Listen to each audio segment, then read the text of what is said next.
Salve, salve nação, saudações rubro-negras, Expresso Rubro-Negro na área com notícias do Flamengo para vocês. Pessoal, hoje a gente tem muito que conversar, muita polêmica do Flamengo, muitas notícias, mas antes de tudo, eu queria pedir humildemente para vocês que deixem o seu like, acione o sino da notificação para não perder nenhum vídeo, deixe seu comentário para ajudar no nosso engajamento, para que esse vídeo chegue a mais pessoas e a gente possa falar sobre Flamengo e que essas pessoas conheçam o nosso canal. Hoje em dia, com tantos vídeos, tantas informações, fica muito difícil que esses vídeos cheguem até essas pessoas, e a maneira mais rápida é de vocês curtindo, engajando o vídeo, que a gente consegue chegar para mais pessoas, tá bom? E aí, pessoal, hoje a gente vai falar Gerson de volta ao Brasil, STJD convocando Boto para depor, BAP falando sobre Libra, Flamengo expõe a planilha com as propostas relacionadas à divisão de televisão. A gente tem premiação do Rossi, o Wallace se reunirá com a diretoria do Flamengo no dia de amanhã e muitas outras coisas que a gente vai começar a falar agora. E aí, pessoal, de início eu já queria falar com vocês a respeito da planilha. Por quê? Essa planilha é um comparativo entre as receitas que os clubes receberam no ano de 2024. A partir de 2025, eles já fizeram a adesão à Libra e à Liga Forte União, que são as ligas que hoje estão ali com os clubes, tentando organizar ali as distribuições de receitas. Não são bem uma liga, porque a liga ela envolve muito mais, fala sobre gramado, sobre organização de um campeonato, entre outras coisas. É mais um grupo que se uniu para fechar essa questão de valores. E aí, pessoal, em 2024, a gente vê que o Flamengo ele teve uma receita de cerca de 300 milhões de reais. Foi a receita que o Flamengo fez em 2024.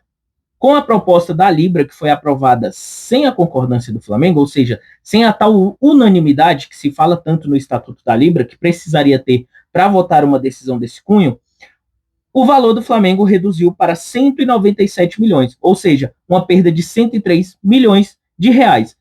O Flamengo fez uma contraproposta, onde a perda seria reduzida para 50 milhões. Observem bem, o Flamengo abriria mão de 50 milhões de reais. Porém, os clubes não aceitaram essa proposta. Eles queriam votar a proposta 1, que era a proposta que interessava a todos os clubes, mas que tirava uma fatia imensa do Flamengo. E aí, o Flamengo não concordou de pronto. Não poderia ter sido feita essa distribuição. A Libra, não sei se maliciosamente ou com algum tipo de ordenamento ou em conjunto com outros clubes que não eram o Flamengo, autorizaram que a Globo fizesse essa transferência. O primeiro pagamento ele foi feito. Posterior a isso, o Flamengo falou, olha, eu não aceitei fazer nesses moldes. Não foi o que eu concordei. E aí, a Libra já tinha feito a solicitação para a Globo pagar a segunda parcela. O Flamengo tentou se comunicar com os clubes, tentou falar com essas equipes, não teve sucesso, tentou falar com a Libra também não quis negociar em outra esfera, e aí o Flamengo falou, tudo bem, se vocês não querem negociar, então vou atrás dos meus direitos, sinto que estou sendo lesado nessa negociação.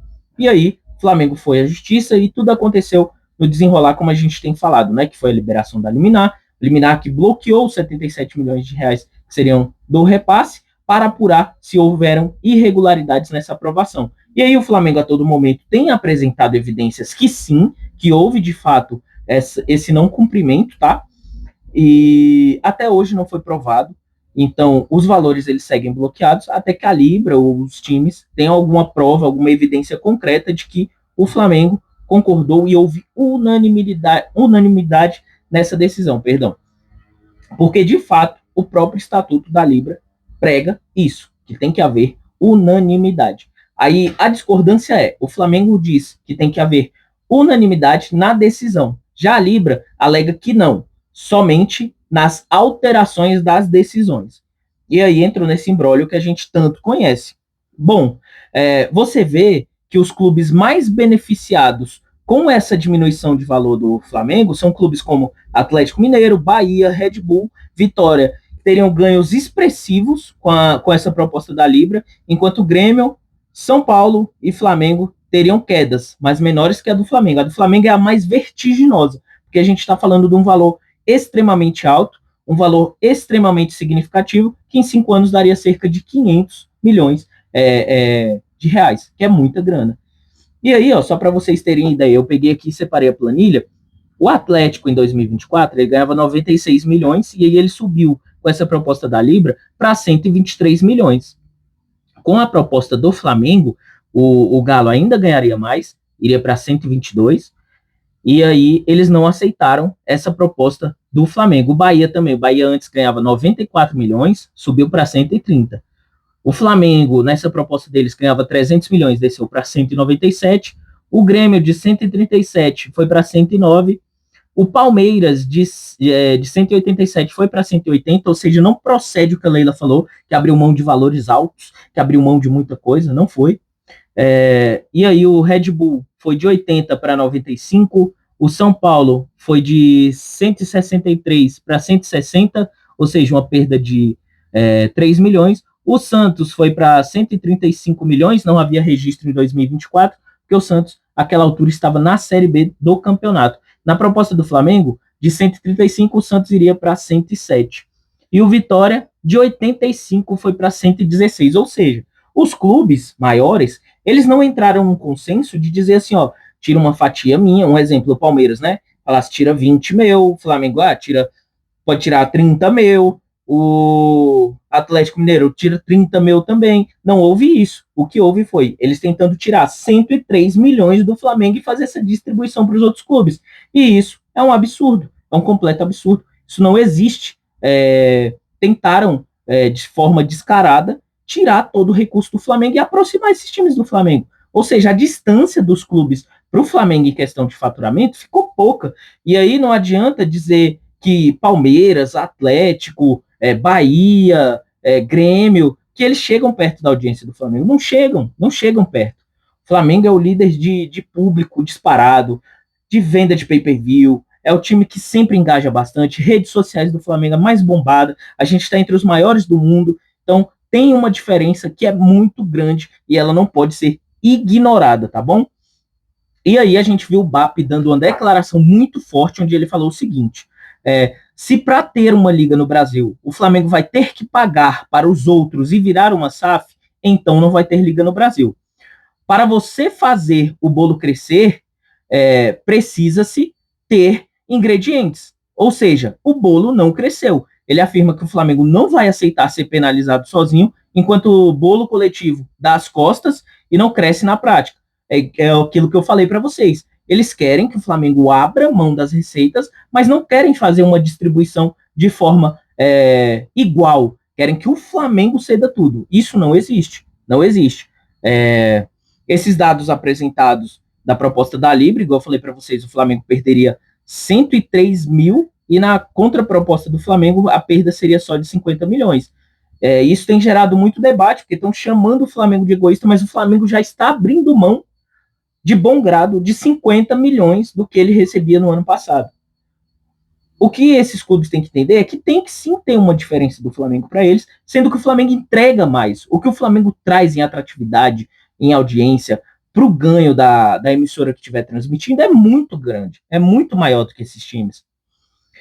E aí a gente entra num assunto que é muito absurdo, galera, que o STJD vai convocar o Boto para depor por conta da declaração que ele deu, onde eu não vi nenhuma acusação. A única coisa que ele falou é que achava muito estranho, algumas decisões que eram muito favoráveis. E aí a gente entra num terreno muito perigoso, porque vira uma censura, a gente não pode mais criticar, daqui a pouco estão convocando a gente aqui, que eu sei que dadas as proporções é um canal pequeno, mas daqui a pouco a gente tem que depor também, a gente tem direito de livre expressão, desde que a gente não fira o direito do outro, coisa que o Boto não fez. E o pior de tudo isso, pessoal, não foi nem o fato do Boto ser convocado para depor. O fato é que antes do Flamengo tomar conhecimento, ou do STJD fazer esse convite ao Boto para que ele fosse prestar esses esclarecimentos, a mídia de São Paulo já sabia dessa informação. E isso põe pontos de interrogação maiores ainda, onde a gente fica muito mais preocupado com essa questão de bastidores. A gente viu hoje a Leila sendo escolhida por uma comissão de futebol da FIFA, então a gente vê um envolvimento político muito grande e isso não é legal para o futebol. porque a gente sabe que não há isonomia. Essas pessoas, elas se valem de posições e de status dentro do futebol para tentar diminuir os rivais.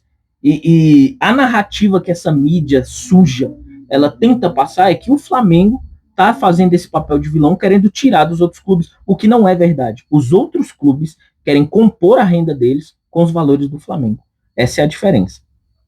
Bom, e aí a gente teve o Rossi eleito o atleta de setembro, goleiro que tem nos ajudado muito, desde que o Rossi chegou ele tem sido muito importante, pega pênaltis importantes, é um bom goleiro, eu gosto muito do Rossi, acho ele importante para o time, e é legal a gente ter esse reconhecimento,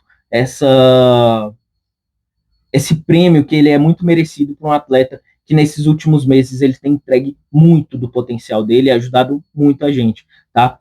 E aí o Flamengo volta, em sua grande maioria de jogadores no treino, para quinta-feira agora. O Flamengo já se prepara para os jogos após a data FIFA, nós não tivemos convocados, graças a Deus.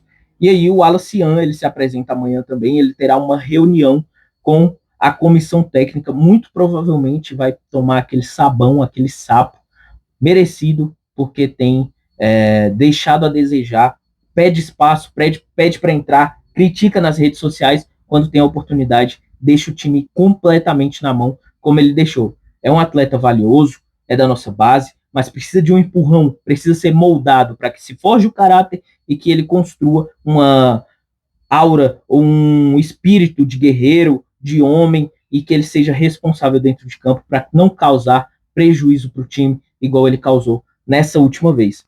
E a gente tem um rumor aqui, onde algumas fontes dizem que os agentes do Gerson estão em conversas avançadas com a equipe do Palmeiras, viabilizando o seu retorno para o futebol brasileiro. E aí, pessoal, eu vou falar uma coisa para vocês. A forma que o Gerson saiu do Flamengo, a forma que o pai dele forçou essa saída, deu entrevistas, criou polêmicas, ele já saiu muito com a reputação muito manchada do Flamengo. Só que a torcida, mesmo aqueles que estão chateados, gostam muito do atleta. A gente tem muito carinho por ele. E até, mesmo que remota, poderia haver uma chance dele retornar ao Flamengo, sim, em algum momento. Não agora. Se fosse agora, não daria certo. Mas, se ele de fato fizer isso, negociar com o Palmeiras e ano que vem estiver vestindo as cores do Palmeiras, ele pode esquecer qualquer identificação, qualquer carinho, qualquer amor que a torcida tenha com ele, porque isso vai acabar, pessoal. A torcida do Flamengo, ela guarda muita mágoa, principalmente desse tipo de atitude. Para vocês verem, o Andreas, que não chegou a ser nem um jogador importante para o clube, ele causou mágoa. A gente não quer nem saber do cara nem pintado de ouro, porque a gente achou traição que ele fez. Agora, se o Gerson fizer isso, é muito grave. Cara. Se o Gerson fizer isso, é gravíssimo. Ia pedir para toda a identificação dele com o clube, toda a idolatria, ela seja jogada por terra. Gerson, conselho, cara, vai para outro clube, joga em outra equipe, vai para outro país, mas não faz uma coisa dessa não, cara. Se você fizer isso, é um caminho sem volta, beleza? Então, pessoal, o que temos de notícia hoje é isso. Queria agradecer mais uma vez por todos vocês que deixam like, curtem, comentam, ativam sinos e que tem me ajudado. A gente tem conseguido crescer de seguidores. Pode parecer pouco, mas a gente já está chegando a quase 100 seguidores. Para quem começou há 4 semanas atrás e não tinha ninguém, não tinha nem visualização, está sendo muito gratificante e eu agradeço demais para vocês. Gratidão demais no meu coração e muito feliz por vocês terem me acompanhado. Então, desde já eu desejo uma excelente noite para vocês. Fiquem com Deus, um grande abraço e ó, isso aqui é Flamengo, viu? Até mais. Tchau, tchau.